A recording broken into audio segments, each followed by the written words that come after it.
What's going on, everybody? Welcome to another brand new installment of Renegades Reviews, exclusively here as always on the Casa D18 Studios channel. I, of course, am your host, the Renegade J.J. Williams, and today I'm going to be discussing from 1995, the first in the Jumanji trilogy, the original Jumanji, starring Robin Williams, Bonnie Hunt, Kirsten Dunst, Bradley Pierce, David Alan Grier, and Jonathan Hyde.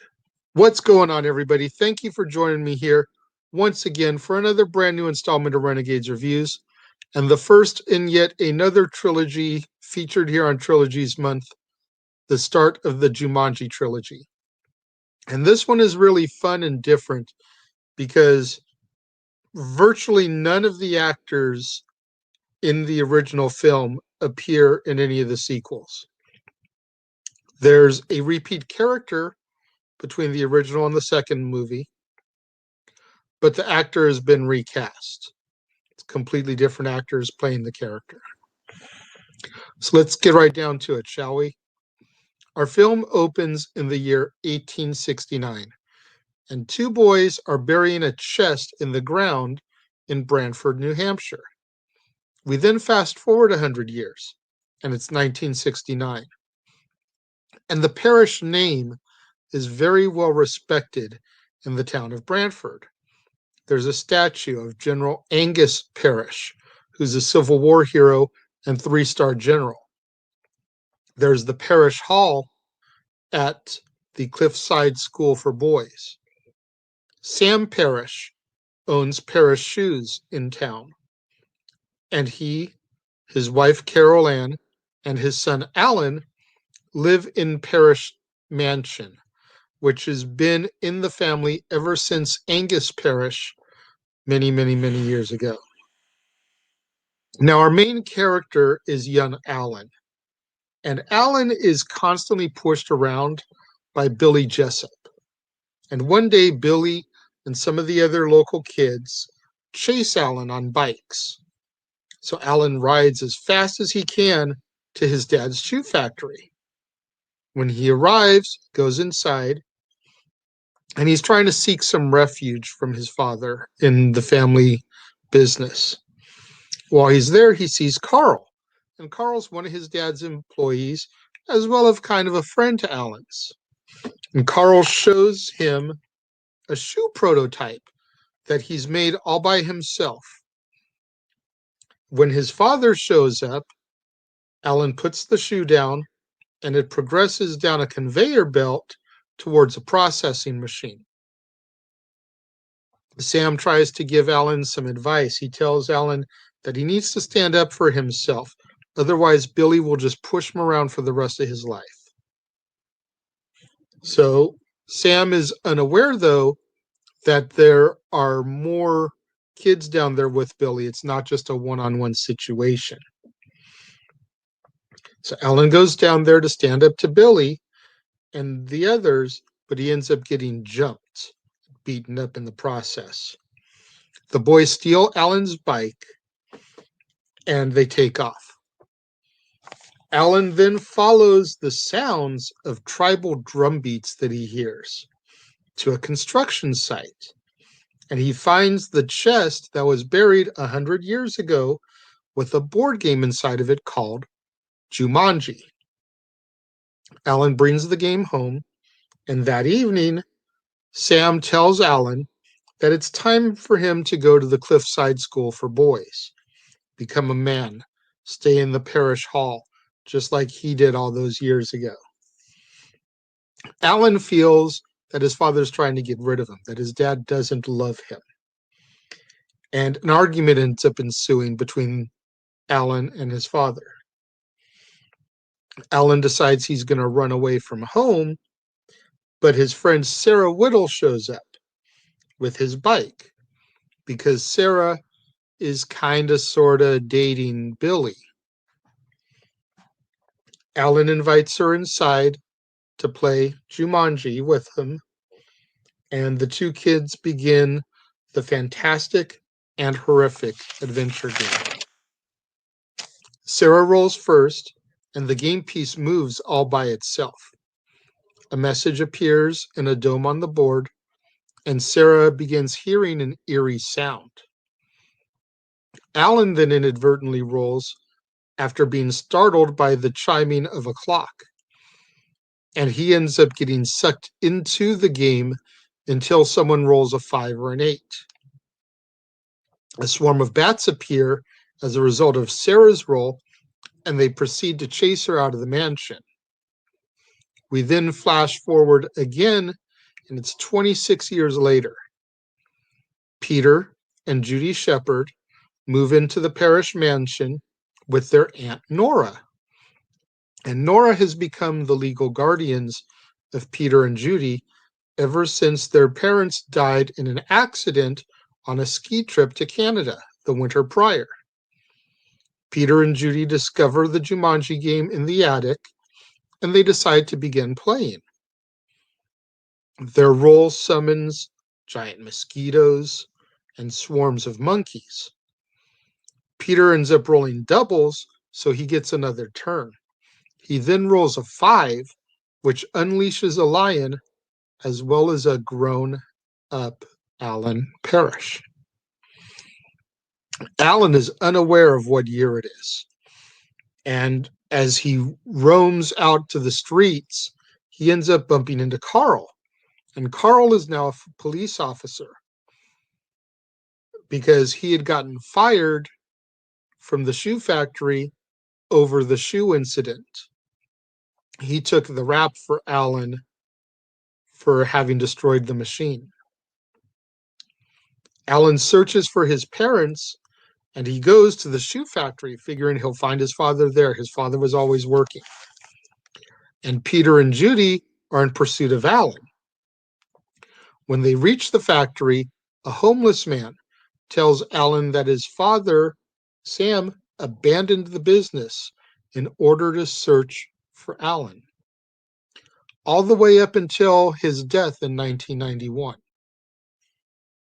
Along the way, the factory ended up closing its doors, and Brantford went into an economic decline as a result because the factory generated a lot of jobs for the townspeople. So without the factory open, a lot of people lost jobs. Alan, Peter, and Judy then realize that they need the fourth player to finish the game because they all take their turns and the pieces won't move because it's not their turn. So they have to go and find Sarah. Sarah has been tormented for 26 years, both by the Jumanji game and by Alan's disappearance. It takes some persistence, but they eventually get Sarah to agree to participate in the game to help finish the game. Sarah's roll releases some carnivorous vines, and Alan's roll releases a big game hunter named Van Pelt. The next roll releases a herd of various animals, which causes a stampede. And a pelican even flies in and grabs the game. Peter is able to retrieve it, but Alan ends up getting arrested by Carl. The stampede wreaks havoc and destruction in the town, and Van Pelt steals the game. Peter, Judy, and Sarah are able to track Van Pelt to a department store, and they set traps in order to get the game back. Alan reveals himself to Carl and is set free. Alan, Sarah, Peter, and Judy then all return to Paris Mansion, but it's now being overrun with jungle wildlife. They end up releasing one calamity after another until Van Pelt shows up at the mansion. Alan drops the dice and wins the game, and this causes everything that had happened to be undone. Alan and Sarah return to 1969. Alan apologizes to his father, who tells him that he doesn't have to attend boarding school. Alan also tells his father that he was the one responsible for the shoe that damaged the machine at the factory, which allows Carl to keep his job. Alan and Sarah realize that they have memories of the game, so they throw the game Jumanji into a river and share a kiss before they forget what it was like all those years ago. We flash forward to 1995, modern day time, and it's kind of like an alternate universe now because things have happened differently since they returned to 1969. Alan and Sarah are married and expecting their first child. Alan's parents still alive. Alan has taken over the family shoe factory, and they are having a Christmas party when Alan and Sarah meet Judy, Peter, and their parents. Alan offers Jim, the father of Peter and Judy, a job, and Jim tells Alan that, yeah, I can start it right after this ski trip that me and my wife are going to take up to Canada. And Alan persuades them not to take the ski trip, to start right away instead, which then prevents their deaths. So Peter and Judy don't lose their parents now. And our film comes to its conclusion with two young girls walking on a beach. They hear the tribal drum beats, and we see the Jumanji board game half buried in the sand. This is a really, really fun adventure movie. Like, I don't know why it took so many years for there to be a sequel to this film. I honestly feel like there should have been one a lot sooner because obviously it's left open with a cliffhanger. You know, two young girls see the board game buried in the sand, but I don't know why nothing was acted on until, 22 years later. Seems a little crazy to me when you think about it. Robin Williams, you know, Robin Williams is very sorely missed by those of us that grew up with his movies. This film is no exception. It's damn funny. Kirsten Dunst in one of her earlier film roles. David Alan Grier, who had just come off of the run with In Living Color, so he was still a big ticket at that time. So many great actors in this film. When it comes to the original Jumanji,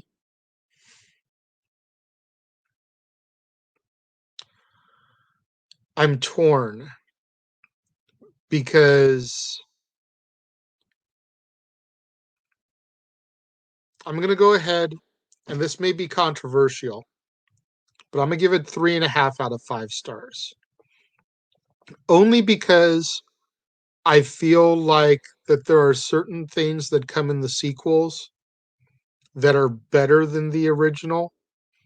One of the few times where I feel like the sequels improve on the original, and that's nothing to take anything away from the original Jumanji. It's definitely a classic film, and if you haven't seen it, I highly recommend you go seek out a copy and watch this film. But it's one of the few trilogies that I can think of, at least in my humble opinion, where the original entry is the weakest entry. but that's not to say that it's a bad film because I do thoroughly enjoy it. But 3.5 out of 5 stars for me on the original. Let's make sure we get out there on the social media. Try to get those hashtags trending. Hashtag Casa D18 Studios, hashtag Renegades Reviews, hashtag Renegade Returns, and of course, the ever popular hashtag Shenanigans. We interrupt this episode of Renegades Reviews for an important announcement about merchandising. Merchandising? What's that? Merchandising. Come, I'll show you. Merchandising, merchandising, where the real money's made. Make sure you go over to teespring.com/stores/Jeff Meacham Network for all the t-shirts you see here from the West Coast professor, Jeff Meacham himself. You can get shirts for the Jeff Meacham Network, Talk Wrestling, as well as the red and gold Meachamania shirts. And while you're there, don't forget to get your shirts of the Casa D18 Studios Brotherhood, the Dads on Wrestling shirt, the Renegade JJ Williams, Statboy Sports Bar, and the hashtag StatBoyApproved shirt. Make sure you go over to teespring.com/stores/Jeff Meacham Network and score your shirts today. Don't forget to get out there. Do what that commercial just told you. Go to teespring.com/stores/Jeff Meacham Network. Get all your official merchandise for the Jeff Meacham Network. Jeff Meacham Network logo t-shirts and 3 designs to choose from. Meachamania, Talk Wrestling. Get you your official shirts of the Casa D18 Studios Brotherhood. Score you a t-shirt of me, the Renegade JJ Williams. Dad's Not Always on Wrestling. Statboy Sports Bar, and so many more. Tomorrow, right back here on the Casa D18 Studios channel, when I bring you yet another installment of Renegades Reviews, make sure you tune in as we tackle the first sequel to Jumanji, Jumanji, Welcome to the Jungle, starring Dwayne Johnson, Kevin Hart, Jack Black, Karen Gillian, Nick Jonas, Alex Wolff, Sir Darius Blaine, Madison Eisman, Morgan Turner, Mason Guccione, Colin Hanks, and Bobby Cannavale. You're not going to want to miss out tomorrow, right here, exclusively on the Casa D18 Studios channel, when I bring you the next installment of the Jumanji saga. Thank you very much for joining me. I appreciate each and every one of my fans and my loyal viewers. Those of you that have been watching the live stream, commenting over here on the side, thank you very much. To all you that watch on demand after it's broadcast, make sure you leave me your comments in the comment box below. Let me know what you think. As I said, I appreciate each and every one of you, and I will see you guys next time.